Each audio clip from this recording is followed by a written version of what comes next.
You must be Stanley. A Streetcar Named Desire is a 1951 feature film by director Leigh Stanley and gave us one of the best Marlon Brando performances ever. The film is based on the drama of the same name by Tennessee Williams. In this video we want to take a look at the three main characters of the play. Blanche Dubois played by Vivien Leigh Stanley Kowalski played by Marlon Brando and Harold Mitch played by Karl Malden. Let's start with Blanche Dubois. Her family fortune and estate are gone. She lost her young husband years earlier by suicide, and she is a social outcast because of her sexual behavior. She also has a serious drinking problem, which she covers up badly. Behind her disguise of social snobbery and sexual decency, Blanche is an insecure individual. She is an ever-aging Southern beauty who is afraid of being perceived as no longer attractive enough due to her increasing age. Her behavior is delicate and fragile. Stanley quickly sees through Blanche's scams and searches for information about her past. In the Kowalski household, Blanche pretends to be a woman who has never experienced humiliation. However, her false decency is not simply snobbery, but a calculated attempt to make herself attractive to new male applicants. Blanche's self-esteem depends on male sexual admiration, which means that she has often succumbed to passion. By marrying, Blanche hopes to escape the poverty and bad reputation that haunts her. From Blanche's point of view, Mitch is her only chance for satisfaction, even if he is far from her ideal. Stanley, who has it in for Blanche, towards both her persecution of Mitch and her attempts to protect herself from the truth of her situation. The play shows very well the collapse of Blanche's self-image and reason. Stanley himself gives Blanche the final push and destroys the rest of her sexual and mental esteem by raping her and then committing her to an insane asylum. In the end, Blanche lets herself be led away blindly by a friendly doctor and ignores the cries of her sister. This last image is the sad climax of Blanche's vanity and her total dependence on men's happiness. Now let's have a look at the character of Stanley Kowalski. The audience might well see Stanley as a hero at the beginning of the play. He's loyal to his friends and passionately in love with his wife. Stanley has an animalistic physical strength that is expressed in his love of work, of fighting and of sex. His family is from Poland, and on several occasions he expresses his outrage at being called Polak and other derogatory names.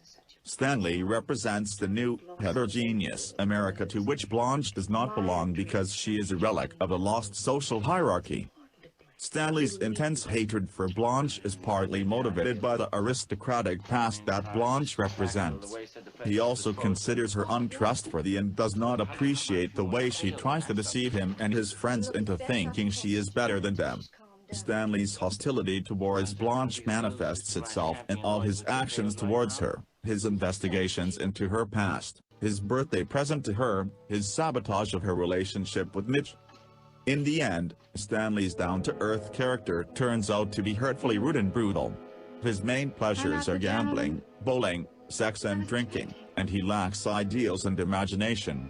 His disquieting, degenerate nature, which is first hinted at when he beats his wife, becomes perfectly clear after the rape of his sister-in-law. Stanley shows no remorse for his brutal actions. A completely different character, however, is Harold Mitch. Perhaps because he lives with his dying mother, Mitch is much more sensitive than Stanley's other poker friends. Mitch seems to be a kind, decent man who hopes to get married. Mitch doesn't fit into the knightly hero Blanche dreams of. He is clumsy, sweaty and has uncultivated interests like muscle building. Although he is sensitive, he lacks Blanche's romantic perspective and spirituality as well as her understanding of poetry and literature. She plays with his lack of intelligence, for example when she teases him in French.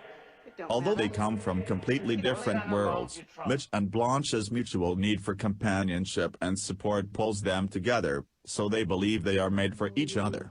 They also discover that they have both experienced the death of a loved one.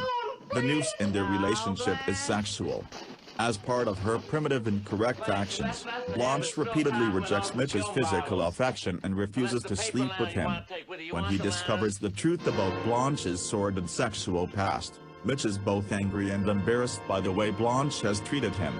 when he arrives to chastise her, he explains that he feels he deserves to have sex with her even though he no longer respects her enough to consider her his wife. The difference in Stanley's and Mitch's treatment of Blanche at the end of the play underlines Mitch's fundamental gentlemanliness.